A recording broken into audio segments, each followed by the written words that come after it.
இருந்து நான் வந்து பிஜேபியில் வந்து ஓட்டு கேட்டு வந்தாங்க. அதில் 2 பேர் தான், டிரைவரு ஒரு அண்ணா பக்கத்தில் உட்காந்து மைக்கில் பேசிகிட்டு இருந்தாங்க. அவங்கள்ட்ட நான் போய் கேட்டேன், உரிமைகளை பற்றி பேசிகிட்டு இருக்காங்க. பெண்ணுக்கான உரிமைகளை வந்து நாங்கள் இந்த ஆட்சியில் தான் கொடுக்குறோம், மோடி ஆட்சியில் தான் தரோம் அப்படின்னு சொல்லிட்டு இருந்தாங்க.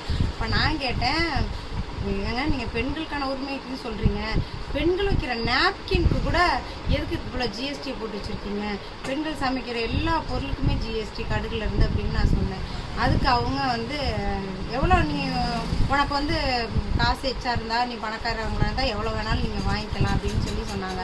அப்புறம் 1 தொட்டு 1 மக்களும் கேள்வி கேட்க ஆரம்பித்தாங்க. அரிசி ஒருத்தர் கேட்குறாங்க, ஒருத்தவங்க சிலிண்டர் கேட்டாங்க.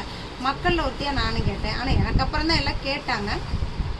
கேட்டு முடிச்சதுக்கப்புறம் அவங்களுக்குள்ளே பேசிகிட்டு இருந்தாங்க. நான் வந்து கடைக்கு வந்துட்டேன். வந்ததுக்கப்புறம் கடைக்குள்ளே நுழைஞ்சு ஒரு 10 பேர் உள்ளே ஃபஸ்ட் எடுத்து நீ வந்தாங்க. அதில் அடித்தது 2 பேர்.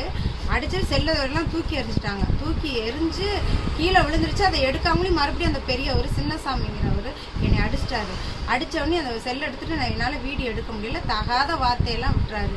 நீ வந்து அவளை இவ்வளோன்னு சொல்லி தப்பானவா அப்படின்னு சொல்லியெல்லாம் பேசுகிறாங்க. நம்ம பேசுகிறதே அவங்க கேட்கல.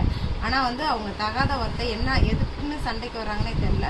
கேட்ட கேள்வி அங்கே மெயின் ரோடு. ஆனால் என்னை வந்து நான் இருக்கிற கடையில் வந்து பிரச்சனை வந்து என்னை அடிக்கிற அளவுக்கு அவங்க அந்த பிஜேபியில் உள்ள ஆண்கள் அவ்வளவுமே எல்லாருமே வந்து என்னை அடிக்க தான் வராங்களோ ஒழிச்சு தேவையில்லாத ஒரு பேச்சுக்களை தான் பேசுகிறாங்க. அப்படி இருக்கையில் பெண்களுக்கான உரிமையை எப்படி நீங்கள் கொடுப்பீங்க அப்படிங்கிற கேள்வி தான் எனக்கு. உடனுக்குடன் செய்திகளை தெரிந்து கொள்ள சன் நியூஸ் பெல் ஐகானை கிளிக் பண்ணுங்க.